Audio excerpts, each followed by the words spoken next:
5 kelas 6 ki. Terus ape njaluk minal aidin wal faidin gone tangga-tangga ki ya. Omahe tingkat. Kancane disetok. Aja nang kono. Nyapa? Alah, kene ki zong ngono iki.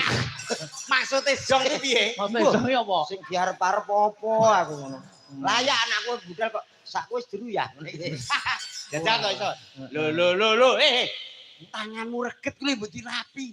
Nah, karo dagelan kondang ora tidak menjaga kebersihan ya. Nah, pun bersih iki. Iya. Napa-napa didal lek. Lah iya. Lho. Sing apik patrape iki lho, kelakuane iki lho, tata krama wong Jawa ki beda karo wong barat padha beda karo wong Arab. Adape iki lho, adabmu Jawa Timur iki lho, kejawenmu iki dienggo. Lah iya aku ya kaya awakmu to, Mas. Endi ora padha. Lho. Jawa digawa, Arab digarap, barat diruwat. Ngerti ora tembung kuwi? Aku tau nggarap Arab ya kasus ya. Nuwun sewu lho Mas Akbar. Kok nggarap Arab di kasusno ki masalahe apa? Lah urung dadi suami istri. Oh iya. Walah konoan. Urane ya, Bos. Aduh. Mbok nganggo tembung basa krama awake dhewe iki wong Jawa kudu nglungguhi Jawane lho. Nah.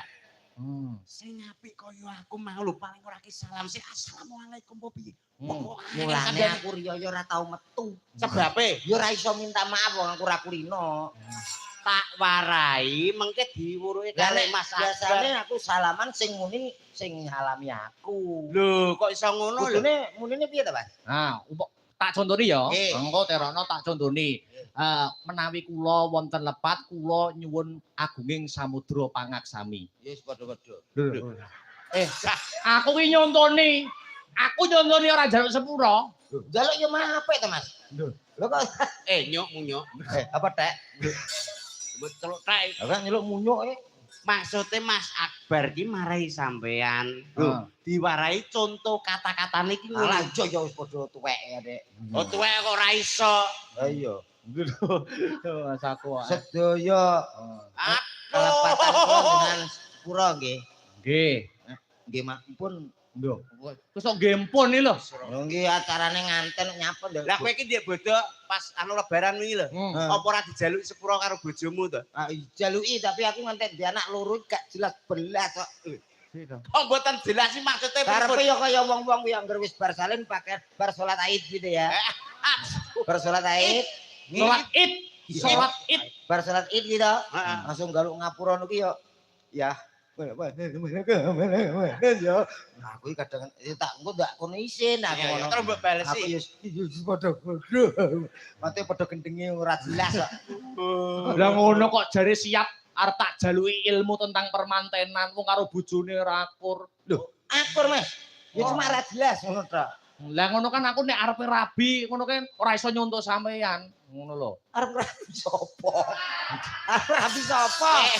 Lah nek cara sampean paling cocoknya karo apa? Lah nek Mas Akbar sesuai dengan profesi. Ya. Profesi. Aku mau muni piye to? Nek niki manten anyar niki Mas ngenteni sebagai anu ta? Apa ki? Anu guru. Guru kan padha karo sampean. Guru nggih, Pak nggih. Oh, mboten. Oh, tak cocok lho iku. Mending nekat. Aku sesih isin kok bareng. Isin kok budal. Ora budal piye karo mbok semayani kok. Mas aku Cocoke nek Mas Akbar sebagai dalang wayang kulit. Ya. Niki paling boten nggih sinden nggih Mas Akbar. Ayo. Paling ora ki sinden. Sinden entuk, penari entuk. Lho, kok sing berkambon seni lah. Nah, kuwi sampean perlu takok karo aku. Justru sampean kok ndek bojo momo suben ayu terkenal kaya apa aja sampe sinden. Lho. Nek duwe bojo sinden malah penak to. Lho. Budal omah bareng. Mulih bareng. Lah iki nampa job sing wedok. Ya. Kok sing lanang karek ndalang mulih opah rokok lho. Ya ora? Gak dalang nggih ukuri ngono saiki awake karek sirah tok. Padha kuwi jenenge Akbar awake kaya triplek ngono kok. Lho, Akbar iki saka tembung Arab, iki tegese gedhe. Gedhe lho.